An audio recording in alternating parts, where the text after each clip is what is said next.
Guys, Dr. Cinema. It's been a short bit, but as you can see, I'm back at college for the next 4 months or so. Quachi's back. Hey Quachi, what's up? Yeah, that was actually a great vacation for him. He really loved it. Anyway, college is back. August is almost at an end. So I thought I'd give you guys a little bit of a treat video before I do another video later this week before September arrives. So anyway, for this video, I want to talk about Ghost Rider. There are two films of Ghost Rider that came out, one in 2007 and one in 2012, both starring Nicolas Cage as the Spirit of Vengeance. Now, both these films had a few good parts in each of them, but ultimately they're both fine. Like, they were not all that they could be. But I want to bring up an interesting question about these Ghost Rider films. Are they technically part of the MCU, the Marvel Cinematic Universe? Well, at first glance, the answer should be no. I mean, both these films were made under Sony before the rights were back to Marvel, and Marvel has brought in a new Ghost Rider on the small screen on ABC's Agents of S.H.I.E.L.D. However, that doesn't necessarily mean that the movies are not canon to the MCU. Let me explain a little bit. Ghost Rider is a mantle, meaning multiple different people have taken up the name of Ghost Rider throughout comics. The ones in the film were Johnny Blaze, a stunt performer like Daredevil that became the Spirit of Vengeance. And the one on Marvel's Agents of S.H.I.E.L.D. TV show, part of the MCU, is Robbie Reyes, a young Hispanic man living in Los Angeles with his handicapped younger brother. So obviously, they're two very different people, so we got a little bit of a start saying that it could be part of the MCU. Now, I have seen both movies. I have seen Agents of S.H.I.E.L.D., at least throughout Season 4, which was the season that Ghost Rider was introduced. And really, I can't really find anything that stands out as explicitly saying that the movies aren't canon to the MCU. So, since they are played by two very different characters, Johnny Blaze in the movies and Robbie Reyes in the TV show, there is possibility that both of them exist in the same universe. Like, okay, in Agents of S.H.I.E.L.D., Robbie Reyes talks about the time he was in a car crash, he sent a prayer making a plea with the devil to just let him go back to Earth and he'll do anything.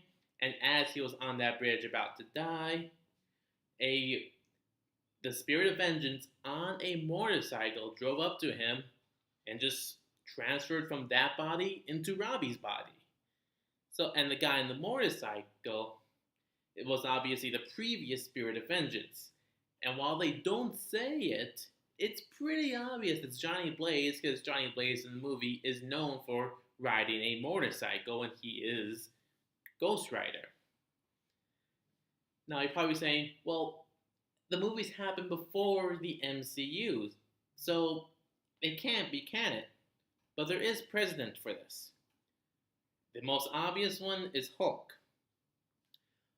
There was a 2003 movie directed by Ang Lee that showed the origin of the Hulk, and it ended with Bruce Banner hiding out in South America trying to deal with his condition of turning into the Hulk whenever he's angry. In the 2008 movie, The Incredible Hulk, they started off in South America, and the origin of how he got it was just shown briefly during the opening credits with the music blaring and the credits taking up most of the screen. And while everybody in the movie was recast, Betty Ross, General Everett Ross, and of course Bruce Banner, despite all that recasting, they still seem to stick to the events of the 2003 movie as canon. And this was not the last time Hulk was recast, because in 2012's Marvel's The Avengers, He's recast as Mark Ruffalo instead of Edward Norton.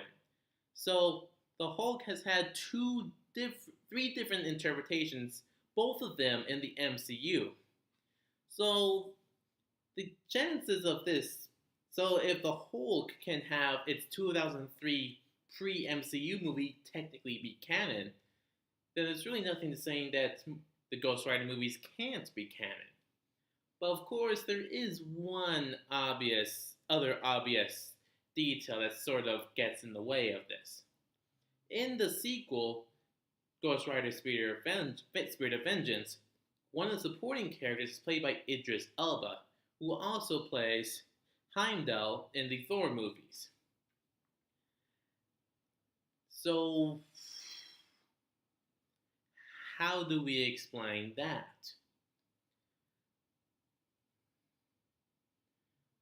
To be honest, we don't really have to. I mean, again, let's look at the Thor movies. Thor's friends include Lady Sif and the Warriors 3. Between Thor and Thor the Dark World, they recast one of the Warriors of 3, and barely anyone noticed. Like, it gets brought up in discussions, but no one's like, that's a big deal. So, we could just ignore the fact that Idris Elba played another character in the MCU, considering that character died. So, and even though Idris Elba plays two different characters, he does physically sport a little bit of a different look from his character in Spirit of Vengeance. So we really don't have to explain this sort of a paradox situation. And actually, now that I think about it, yeah, let's talk about it. For those of you who don't know, over on the DC Comics side, they had a live action TV show starring John Constantine, a magic user. The show never completed its first season on NBC, but it was still so well loved that fans petitioned for it to be brought back on the CW in the Arrowverse, with the Green Arrow, the Flash, Supergirl. So they did actually bring John Constantine into the Arrowverse, played by the same actor who played him in his own NBC original show. However, they did change several things between the show and his role in the Arrowverse, mainly taking away a couple of supporting characters and allies that were on his show. How does this relate? Well, we can say that certain events from the Ghost Rider films can still be canon, and the Nicolas Cage version of Ghost Rider can still be canon to the MCU. But certain events from those movies just didn't happen, or certain characters just never appeared as they were shown in the movies. So, technically speaking, if you want to, yeah, the Ghost Rider movies are canon to the MCU. And I'm fine with that. I mean, oh, shut up. He likes annoying me. Anyway, while the Ghost Rider films were not all they could be, I still generally enjoyed them, at least certain parts of them, enough to say where I would like the Nicolas Cage version of Ghost Rider to still have existed in the Marvel Cinematic Universe, just that he's now retired and transferred his spirit into the man known as Robbie Reyes. So, with that being said, by looking at the Hulk situation, the Warriors 3, and what happened with John Constantine and the Arrowverse, we can say that the movies are canon to the MCU, adding even more depth and intrigue into the past of the Marvel Cinematic Universe that we never really knew we wanted more information about. So that's all I have to say for today.